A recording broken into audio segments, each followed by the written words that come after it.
Hi, everybody. Welcome to our series of interviews. Today, we're interviewing Selina Zhang from BFL. She's a commercial insurance broker. So we'll kind of get started. Selina, thanks for joining us on this beautiful September day. For having me. Yeah, no problem. Thanks for joining us. It's a pleasure. So we'll just get started with a little bit about yourself. So tell us a little bit about you and how you got into commercial insurance.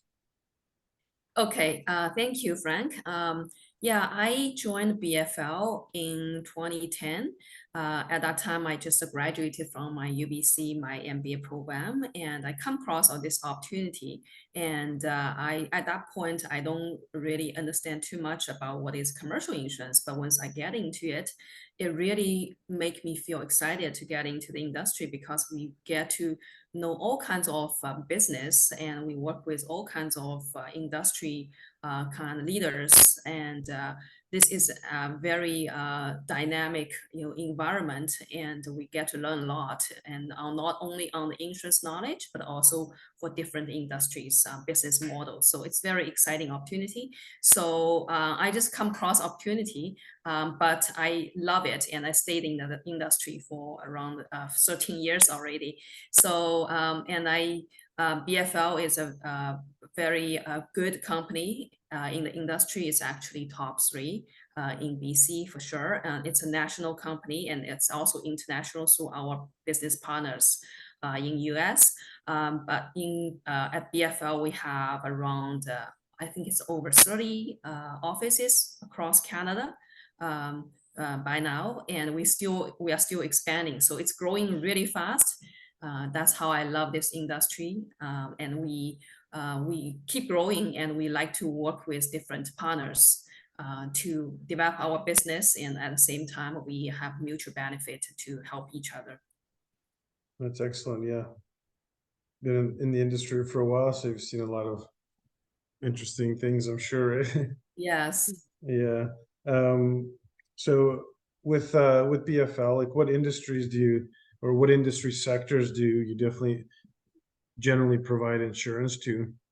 Yeah, so at BFL, we generally have three big divisions. One is called commercial division. So I'm actually in the commercial division, and the commercial division can do all kinds of industry clients. So it can be any company, ranging from a small retail store to a large, say, mining company, forestry company, manufacturers, IT company, all kinds of industries. As long as you can think of, we can do it to offer those type of insurance for the industry, to those industries. So it's general. We call it a general commercial. And other than that, we have two other very specialized division. One is called construction division, and they specialize in doing the projects insurance. So when mainly it's developer clients, so or big larger general contractor. So during the construction process, they need to insure building and the construction. That's what they specialize in. But doesn't mean that we cannot, like commercial division people cannot do the projects. We can still do that. It's cross. It can be cross. We help each other, but we work together. At the same time, we have another specialized division called Strata, real estate Strata division. So they specialize in insuring the buildings after construction when it become a strata building. So it is very hard actually to place the insurance for high value buildings. That's why we spend a lot of time working with our insurance partners to put together a program, and it is very mature program. It keeps growing and progressing, and we are probably one of the three top strata insurance provider in BC, because this industry, this sector is very special. Not everyone can really get into it quickly. So BFL has been planting the seeds for so long, and we are one of the dominant insurance provider for the strata insurance. So that's how we divide our kind of responsibility in terms of insurance coverage. And I mainly work in the commercial division, doing the general commercial clients, all kinds of business, but also plus the real estate related clients. I have quite a few developer accounts because I'm interested in construction insurance as well. And I've been working on a lot of those projects insurance already. So I'm kind of cross between commercial and the construction. Oh, okay. Do you do any insurance that is not like real estate related? Oh, yes, I do a Yeah. lot. That's what I specialize in because that's what commercial division does. It can be, Hmm. so I have some like technology accounts. I have Okay. manufacturer accounts. I have general like property holder, business holder, and also retail business. Oh, too many. So I don't know where to A start wide from. variety of industries. Okay, that's good to Yeah, know. probably over Yeah. 20 different industries. Oh, okay. Yeah. And is BFL, you said it's across Canada. Do they have, do you guys have offices in every province then? Yes. Yes. Yeah, okay. And you would be licensed to do insurance in British Columbia only, or can you do insurance in other provinces? And that's a good question. So we do need to hold the license for different province to insure the company who is Mm-hmm. audited in that province. So I personally has BC, Alberta, Ontario already. So generally in our industry, I my license in BC can be extended to Alberta, Saskatchewan, Manitoba, and also Nova Scotia, and all those other provinces, we can easily extend my current license to them, except two provinces we need to take exams like to get their license. One is Ontario and the other one is Quebec. So I did get the license in Ontario already. So the only province I cannot do business is Quebec because they have very special Mm. rules. No, Uh, okay.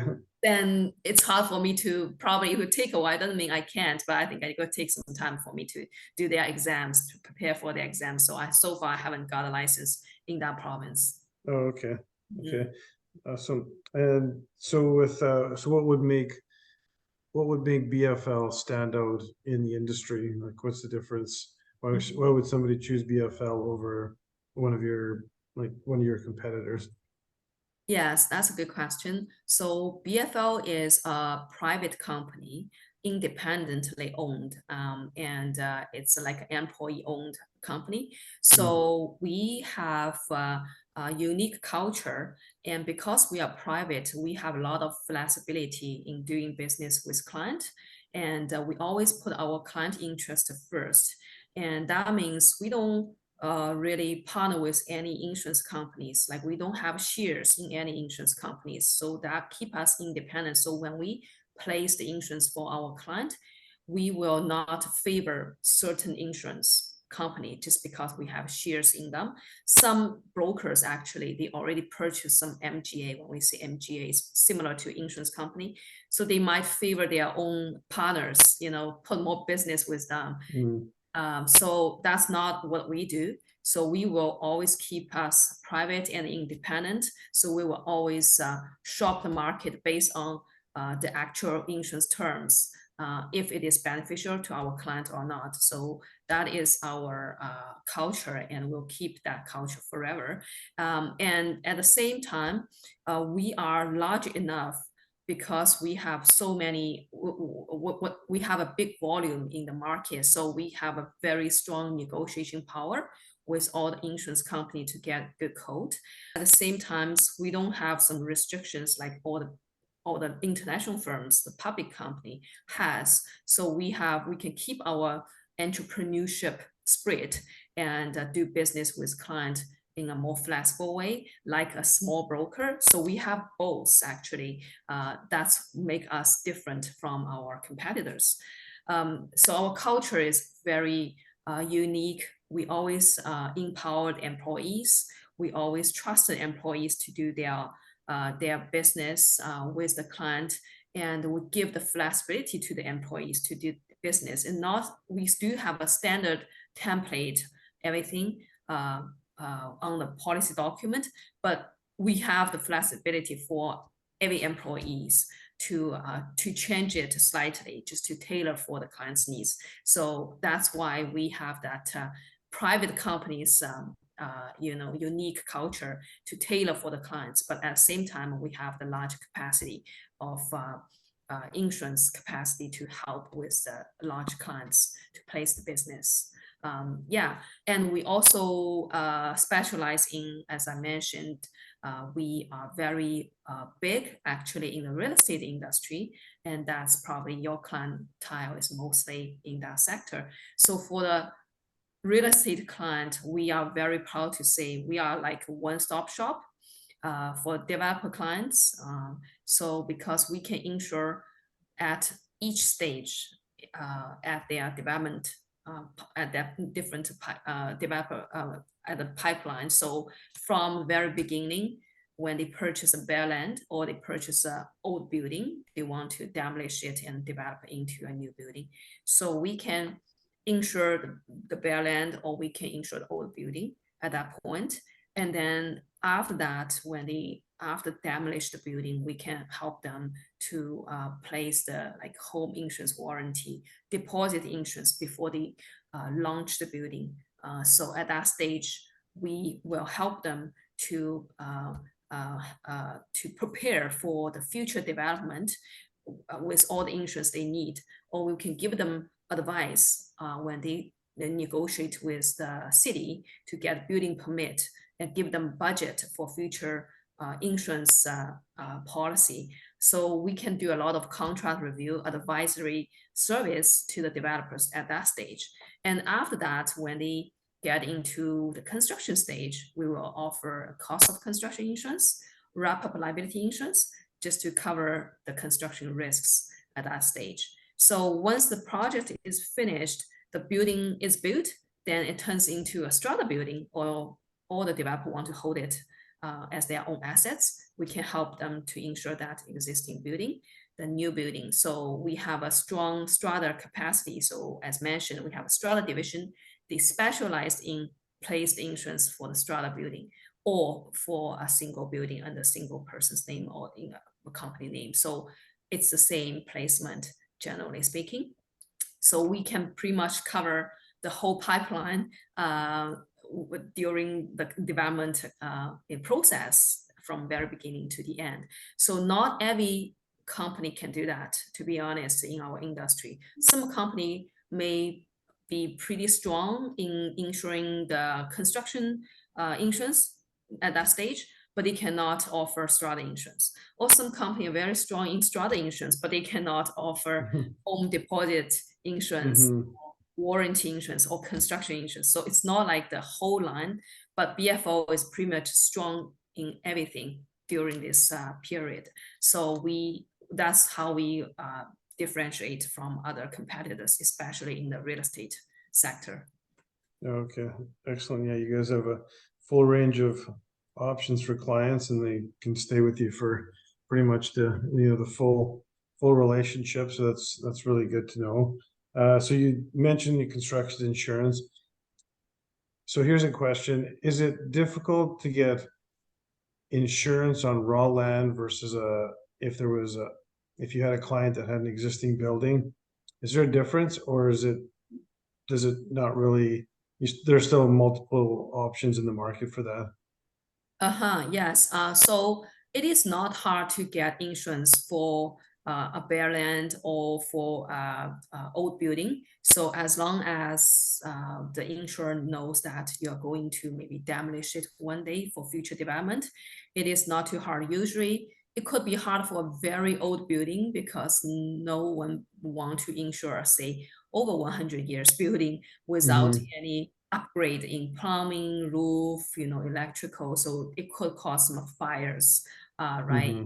Or water damage issues if no upgrade for a long time. So that's the same with any insurer, not just for the development client. It could be for just a client, they hold an old building or it's their own building, has over 100 years. So it will be the same type of difficulty for any people or any company to get that insurance for an old building. So not necessarily just for the developer, but if it is for the developer, it's actually easier because the insurer might know you will demolish it one day anyway. So if there's a fire, they probably know you don't want to replace it. You will just Right. clean it up. Just the debris removal coverage. That's it. So it may not be hard to get insurance if you are aware of it. It is just maybe for the salvage value that old building. So that's not a hard placement actually. Oh, okay.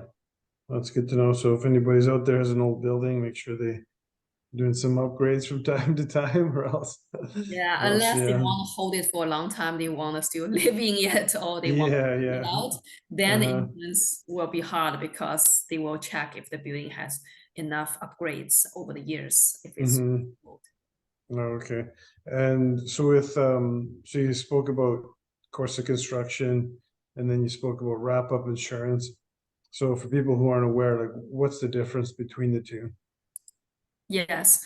So cost of construction insurance is to insure the first party assets. So for the developer, so during the construction, they have that risk because this is their assets. The building under construction is their assets. So for example, when they put their money into the labor cost, basically there's a labor cost, there's material cost, and all the other costs like your financing cost, you put engineer cost into it. That's all the cost you put into a project, and that is your own assets in future. So during the construction period, if there's a fire, there's water damage causing the damage to the building that's already being built, the part of the building being built, you have to replace it, right? So if it burned out half of the building from a fire, you need to spend that money again to replace it, to rebuild that, to damage the part. That is your own assets. So the cost of construction insurance is to cover your own assets loss. So you can imagine that is a completed building. Then if there's a water damage causing the part of the building damage or a total loss from a fire, you need to put money into it to rebuild it. Same with the cost of construction insurance. They are pretty much insuring that building under construction for the developer. So that is the first party loss coverage for the developer. The wrap-up liability is for third parties loss. So for example, during your construction, you may have a water damage, or you may cause someone bodily injury when during the construction. So if someone walking by your job site and you have something dropping from your crane or anything dropping from the tall, high level building and cause that person's body injury, that is out of your own operation causing third parties bodily injury or property damage, that would be covered under wrap-up liability. So the difference between cost of construction and wrap-up is what is the covered party. So cost of construction insurance cover the first party loss. Wrap-up liability cover a third party's loss. Okay, that's good. Good information to know. Just the subtle differences between the two. Yeah. And with the when the developer is determining how much coverage do I need on this project, how is that determined? Like, how do you determine that the aggregate amount when you're looking at a file? Yes. So for cost of construction insurance, the insured value will be hard cost plus part of the soft cost. That's the total insured value. So hard cost means labor cost plus material cost. And you need to insure 100% of that value from your budget. And soft cost means anything else other than labor cost and material cost. But out of the soft cost, you need to look at the total. You need to have a breakdown, basically. What is that software cost? It could be your building permit cost. It could be your land acquisition cost. It can be your financing cost. It can be your marketing cost. It can be your appraisal cost, anything like engineering. So you don't need to insure 100% of that. You only need to insure the recurring cost. Imagine there is a total loss. the building is all burned out halfway. And what is the cost you need to recur at that Mhm. point? So it's not like everything from the soft cost need to recur. So for example, your engineering cost, someone did a drawing for you.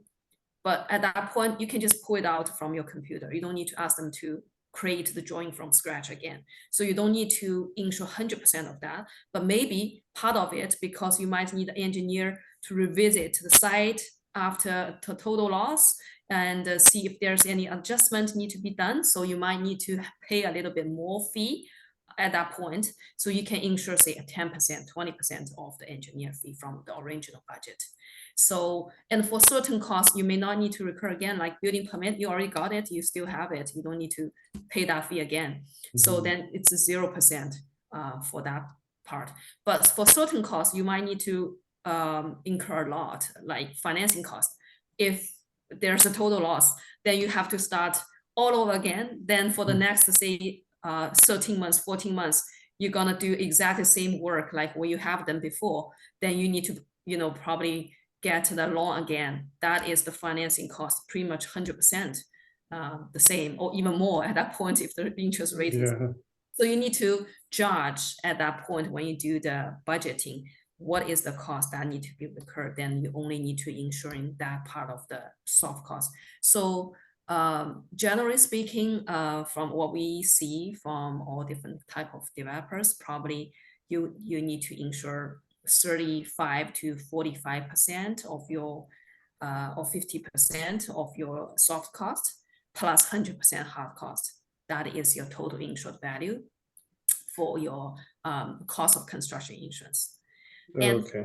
yeah, yeah. So for wrap-up liability, it's different. So that is based on the liability to third parties. So when people get injured, they're gonna sue you, or at a certain point, if you, for example, your building is in a kind of like a house community, and you are building a multi-family building. So if there's a fire, the fire might burn out the neighboring houses. So all those neighbors will claim for damage from you because you caused their loss of their property. Mhm. So then you need to look at what is the potential losses you might cause to third parties, depending on your community, depending on how the density.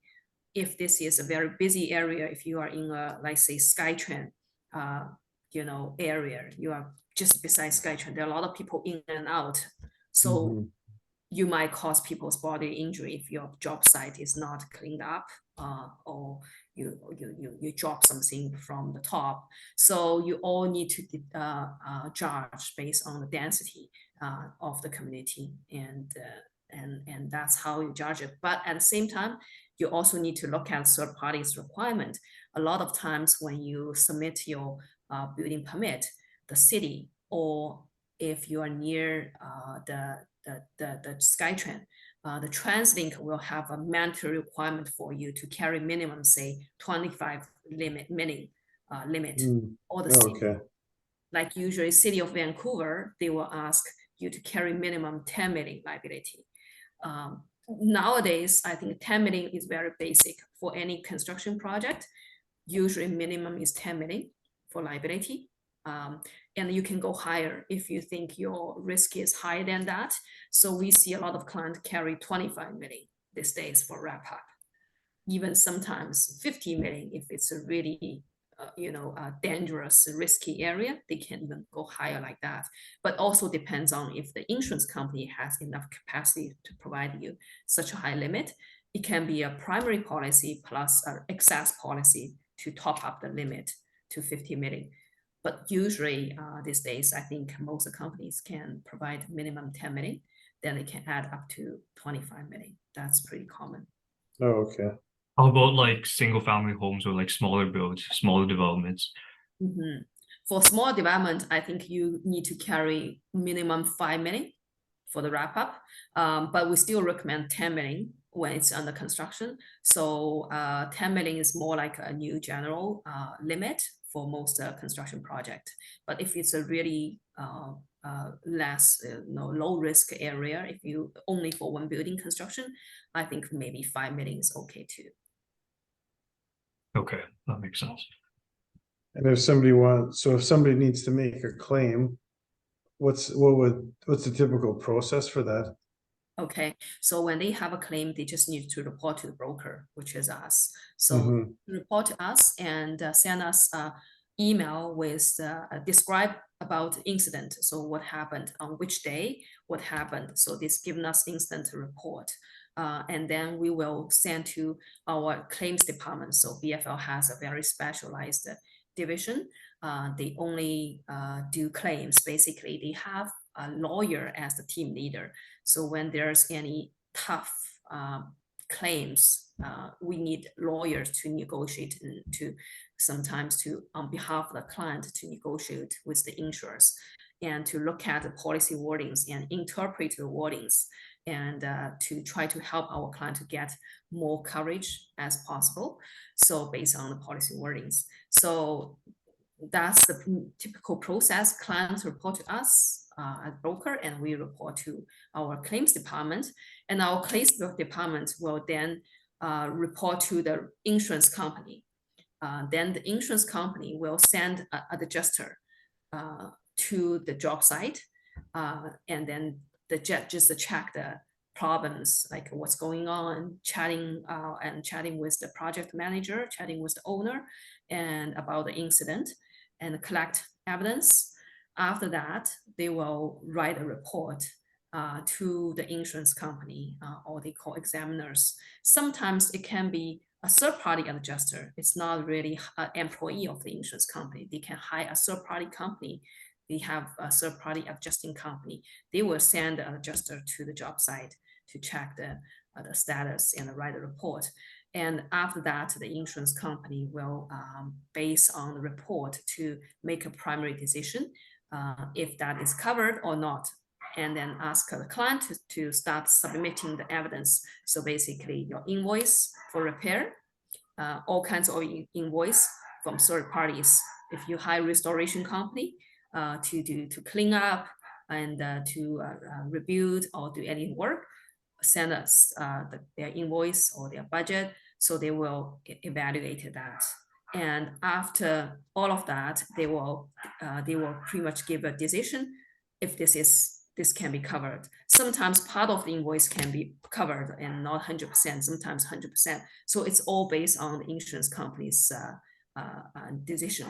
But when I mentioned that when we have a dedicated claims division, our division will negotiate with them. So sometimes when the insurance company say, hey, in this case, we think this can be covered, that cannot be covered.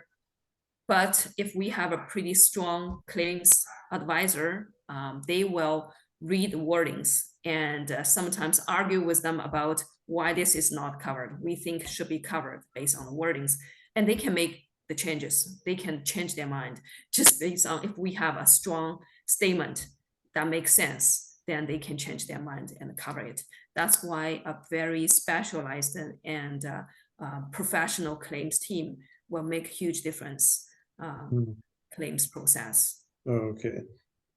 Is the client, let's say their client is, something happens, there's a fire and they're, submitting a claim and you guys go through the whole process.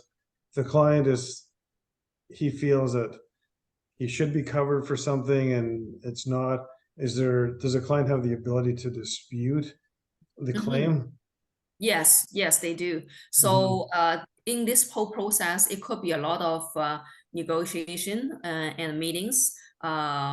If there's any, kind of gray area, when insurer think it's not covered, but we think it could be covered based on certain wordings, or client think they can always negotiate with the insurer and discuss about that.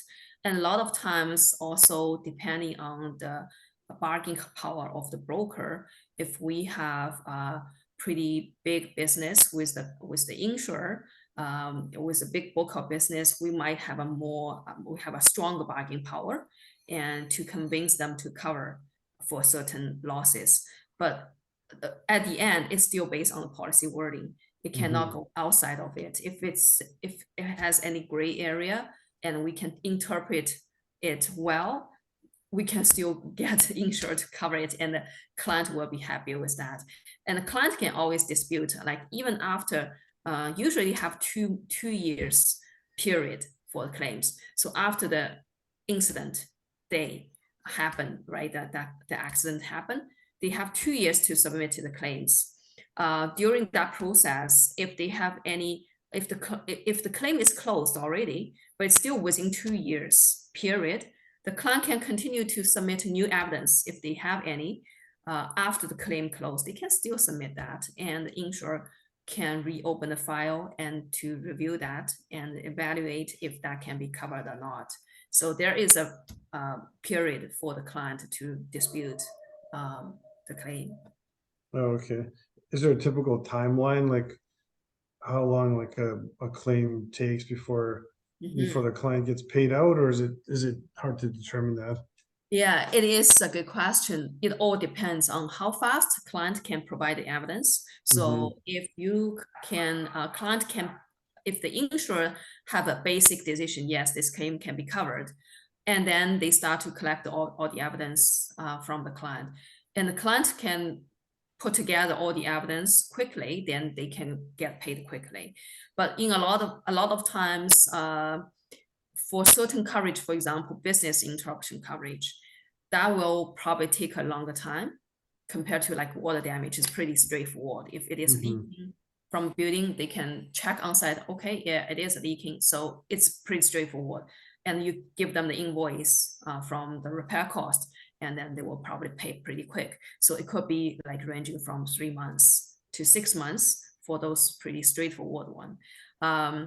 But if it is a complicated one, like business interruption, as I say, then usually the insurance company need to hire accounting firm to calculate the losses based on your last year's during the same period without a claim, without a loss. What is your average profit revenue you should have earned without this claim? So they need you to pull out your previous year's financial statement. They need to evaluate what you have earned before at the same period, and what is your cost. And now, compared to now, you lost those income at the same period because of this water damage loss, shutting down the business, for example. And at this same period, because of this claim, you incurred a lot more expenses to pay for the damage, right? So those additional costs that you paid and the income you lost, it all needs to be supported by all kinds of financial, evidence from before and the new cost evidence. So that is a long process for the accounting firm to calculate and write a report about what do they think should be the coverage amount. And then when they submit a report to the insurance company, they need to review it and take some time for them to review maybe a 20-page report. Then they will decide, okay, we will accept that number the accounting firm calculated, or we will only accept part of it. So they will make a decision based on the report. So that could be a pretty long process. We have a client submitting the BI coverage. It lasted for 2 years, but that's a long time. bad example. Yeah, but worst that's case. also, yeah, it is. But doesn't mean every client will last for 2 years. It's just because that client need to be cooperative to submit the document quickly. If they can submit the document quickly, then the process can be much shorter. So we have other clients, they probably close the BI coverage within half a year. It all depends on if you can submit the report, submit everything supporting document quickly, then the insurance company can review that quickly. So it's the process involves each party's work. So it'd be 6 months before they would see any the money returned to them, or is there a policy you can have where you say you can get a lump sum right away, and then the rest of it is through kind of the process of the claim? Is that possible, or is it that's not It really? is. Yeah, it is possible. So Mhm. as I mentioned, so we have that client, like their claim probably lasts for 2 years because it's really complicated. But Mhm. in the process, if there are certain invoices, the insurance company already confirmed this part can be covered for sure, they can send an interim pay check. They can send a Okay. check out midterm if they already confirm part of it can be covered. So for any claims, if they expect it to last long to make a final decision, the insurance company can always cut a check midterm just for the portion they already confirmed for the coverage. Okay. So that is a very common practice in the process of the claim. And so it can be interim first time and the second time, third time, depends on how complicated it is. But if it's a straightforward claim, they can probably cut check very quick, like within 2 months, as long as all the evidence is submitted or the repair work is done, then they can cut a check pretty quickly. So Okay. it all depends on different scenarios, but interim check is very common practice. Okay. Awesome. Excellent. A lot of good information and about different types of insurance that you guys provide. So good range of clients in different industries. So last question, maybe a fun question, but what's the most interesting file that you've worked on in your years at BFL? Does one like really stand out? Yeah, I do have one client. It was a developer client, so it's a good example maybe for your client. So because they have a pretty big claim in the middle of the construction, actually there are 3 claims in a row. And at the beginning, the insurance company declined whole claims because they think that is within the exclusion clause for the project. It is related to the design. So for any developer, you need to aware for any insurance policy, there's always exclusions. It's not like everything can be covered, but usually it will be general exclusions for all policies based on common sense, you can imagine. So if it is intentional, for sure, it is terrorism, or it is asbestos, or those pollutions or mold. Those are typical exclusions on policies.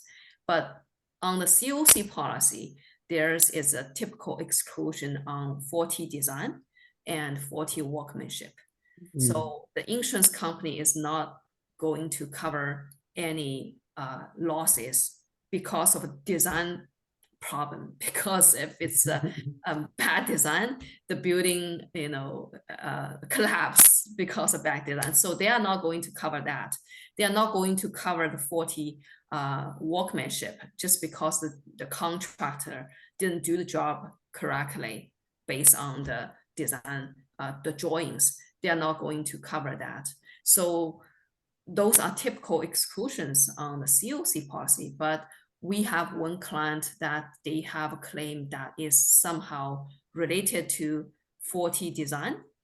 So it could be 100% exclusion, but through the negotiation, like our claims team is really strong in interpreting the wording.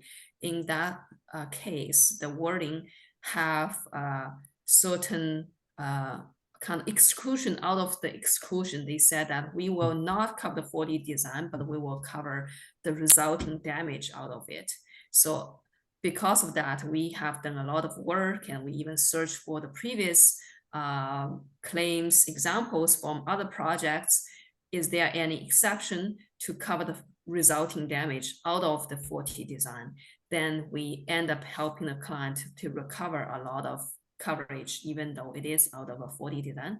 But that is not typical. It all based on the experience and also based on how we interpret the policy wordings. Having said that, doesn't mean, oh, the 4D design will be covered. No, we will still say no. Generally speaking, it's not. But through some negotiation or the good interpretation of the wording, we might be able to help the client to recover part of it. And that case lasted for 2 years, over 2 years, just because the interpretation and the insurance company rejected again, and we interpret again, and they kind of say, okay, let's rethink about it, and we recover part of it. So at the end, from zero coverage, after 2 years, we actually cover them almost 4 million. Oh, that's great. So yeah. And so, yeah, just another add-on question to that, I guess. So the faulty design, how is that determined? Like, how is that determined if it's a faulty design? Is it who determines that? Yeah, so after the claim, the insurance company will hire very professional engineers to get on site and do assessment. And they will look at all the from all different type of angles to look at it, and they will see if there's any geotech, geotech fault at that point. Is it this land they did enough testing at different soils at different locations? Does that done properly at the beginning? Or if there is any joints causing the collapse. So they will see from all kinds of different perspective, and the engineers they hire will write a report, and based on their impartial opinion, right? And they will suggest, or they will tell the insurers what do they think causing this collapse, causing this loss. So, and based on that, the insurance companies will pretty much rely on that report to make a decision if it is a faulty design, or it is a faulty workmanship, or it is purely because of the weather, the water damage, because of the wind, the heavy wind, right? So the storm causing it. So it all depends on their report and the judgment based on the insurance company. So in that case, it is pretty strong evidence showing there was a faulty design. So the claim was rejected based on that conclusion. Oh, okay. Yeah. Okay, excellent.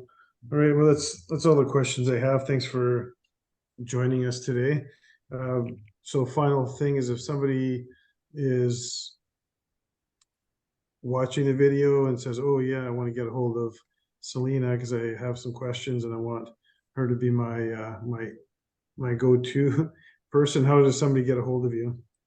Yes, definitely they can send me email. My email address is szhang@bflcanada.ca, or they can call me. My number is 778-331-8627. That's my direct line for business. So yeah, these two methods, I think they can reach me. Okay, perfect. Okay. Well, thanks a lot for joining us today. Hope the questions weren't too difficult, and I hope if anybody's listening that this was beneficial to them. And please get a hold of Selina if you have any questions about any type of commercial insurance. Thanks again. Thank you so Thanks, much. Selina. It's my great Okay. pleasure to meet you. Yeah, pleasure meeting you. Thank you. Thank you. Okay. Okay, bye-bye. Bye-bye.